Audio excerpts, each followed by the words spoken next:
Welcome welcome welcome. स्वागत है तुम्हारा ब्लीच के एक नए एपिसोड में, जिसमें आज हम एपिसोड 48 टू एपिसोड 54 तक कवर करेंगे। तो लास्ट एपिसोड में हमने देखा कि हिनामोरी हित्सुगाया को ही आइजन का किलर बताती है एंड वो बताती है कि हित्सुगाया को सोग्योकु की पावर चाहिए क्योंकि सोग्योकु के अंदर 1 मिलियन जंपाक्तो की पावर है। इसी बीच हमें एक फ्लैशबैक दिखाई देता है जहाँ हिनामोरी, रेंजी और कीरा अपने स्कूल टाइम में होते हैं एंड उन्हें एक बार सोलो प्रैक्टिस के लिए वर्ल्ड ऑफ लिविंग ले जाया जाता है, लेकिन वहाँ असली होलो आ जाते हैं एंड इनका लीडर होता है हिसागी। ये उन रियल होलो से फाइट भी करते हैं, लेकिन वो बहुत सारे होते हैं। वो तो आइजन एंड किन वहाँ सही टाइम पर आ जाते हैं एंड उन सभी होलो को मार देते हैं एंड हिनामोरी आइजन से एडमायर हो जाती है। वो हित्सुगाया से फाइट करती है, लेकिन हित्सुगाया उसे डोज करता रहता है एंड हित्सुगाया गिन पर अटैक करता है क्योंकि उसे लगता है कि उसने ही आइजन का लेटर बदला है। इस बीच हिनामोरी बेहोश हो जाती है एंड हित्सुगाया को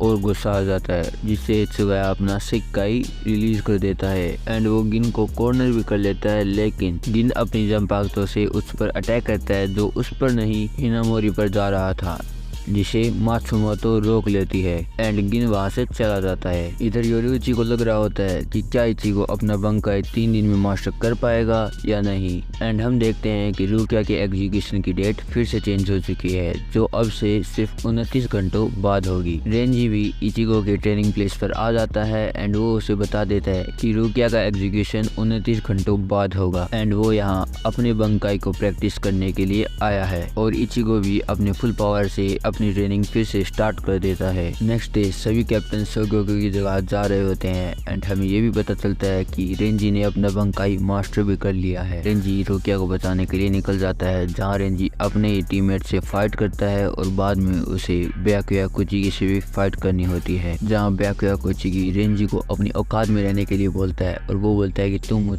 तक कभी नहीं पहुंच पाओगे। रेंजी अपना बंकाई ओपन करता है एंड ब्याकुया अपना सिक्काई, लेकिन लास्ट में ब्याकुया को अपना भी बंकाई ओपन करना पड़ता है, जिसके बाद वो उस रेंजी को मार देता है। जिसके बाद ब्याकुया बोलता है कि तुम्हारे पंख मुझ तक पहुंच चुके हैं एंड इधर रुकिया को उसके एग्जीक्यूशन की जगह ले जाया जाता है और उसने अपने जीने की सारी होप छोड़ दी है एंड उसे भी रेंजी का स्पिरिचुअल प्रेशर नहीं मिल रहा था एंड गिन भी वहाँ आ जाता है और वो रुकिया को बोलता है कि अगर तुम चाहो तो मैं तुम्हें और रेंजी को दोनों को बचा सकता हूँ, पर वो एक मजाक था एंड वो यहाँ आए इसलिए था ताकि वो रुकिया को फिर से होप दे सके। और हमें फिर से एक फ्लैशबैक दिखाया जाता है और ये जब की बात है जब रुकिया को स्कोर मिल रही थी एंड उकिताके की जगह कायन शिबा मिलने आता है, जहाँ रुकिया को सभी प्रिंसेस की तरह ट्रीट कर रहे थे। कायन शिबा उसे एक नॉर्मल इंसान की तरह ट्रीट कर रहा था और रुकिया भी यही चाहती थी एंड टाइम के साथ उन दोनों का बॉन्ड भी काफी अच्छा हो जाता है। एक बार कायन शिबा की वाइफ एक होलो के लिए मारने जा रही थी जो काफी पावरफुल था। वो वापस तो आती है लेकिन इंजर्ड हो गई एंड रात को उसकी वाइफ अपनी सभी कॉमरेड्स को मार रही होती है, लेकिन असल में वो वही होलो था। इस होलो की पावर है कि ये किसी भी ह्यूमन के अंदर जाके उसकी बॉडी को कंट्रोल कर सकता है एंड जब कायन शिबा इससे फाइट करता है तो वो उसकी बॉडी पर भी कंट्रोल कर लेता है। और वहाँ उकिताके एंड रुकिया भी होते हैं। उकिताके एंड रुकिया इन दोनों की फाइट में इसलिए नहीं आते क्योंकि कायन ये फाइट अपने और अपने पत्नी के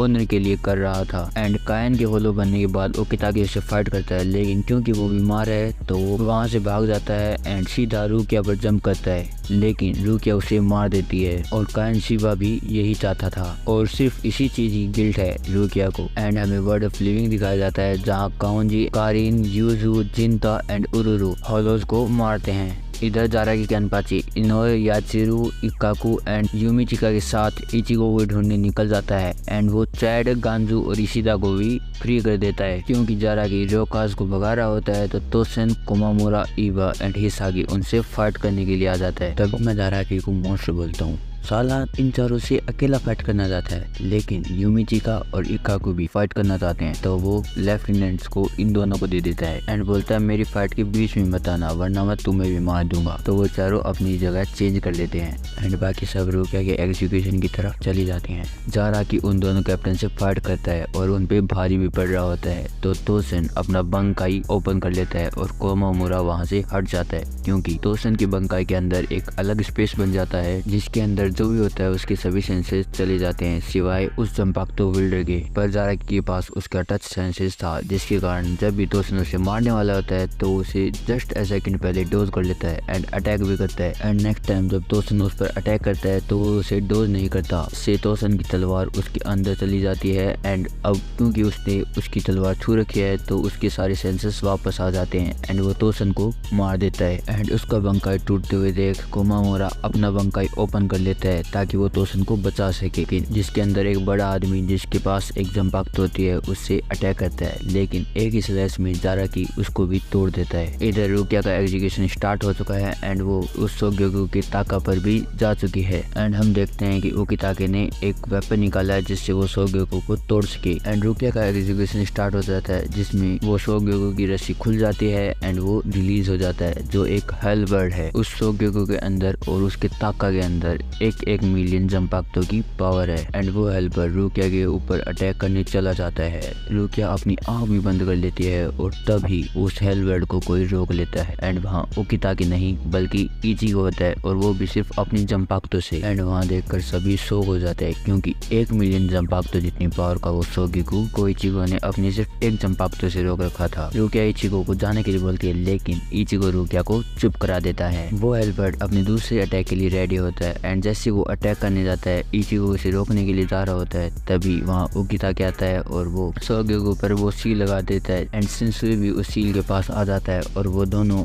सोग्योकु को तोड़ देते हैं। एंड इस मौके का फायदा उठा के इचिगो भी उसके ताका को तोड़ देता है। एंड फिर से सभी शौक, क्योंकि जैसा कि मैंने बताया कि उसके ताका के अंदर भी 1 मिलियन जंपाक्तो की पावर सैनी जितनी पावर है। तभी वहाँ रेंजी आ जाता है और वो रुकिया को उसके पास फेंक देता है। लिटरली उसने रुकिया को रेंजी के पास एक गेंद की तरफ फेंक दिया। रेंजी रुकिया को लेके भाग जाता है एंड उसके पीछे 3 लेफ्टिनेंट जाते हैं। इचिगो उनके सामने आ जाता है एंड वो तीनों लेफ्टिनेंट अपना सिक्काई ओपन करता है, लेकिन इचिगो उन्हें एक फटके में डिस्ट्रॉय कर देता है, वो भी अपने बेयर हैंड से। हाँ, एंड यही ये एपिसोड खत्म होता है। एंड नेक्स्ट एपिसोड में हमें देखने को मिलेगा इचिगो का बंकाई। तो उसके लिए चैनल को सब्सक्राइब कर देना और वीडियो अच्छी लगी हो तो लाइक कर देना।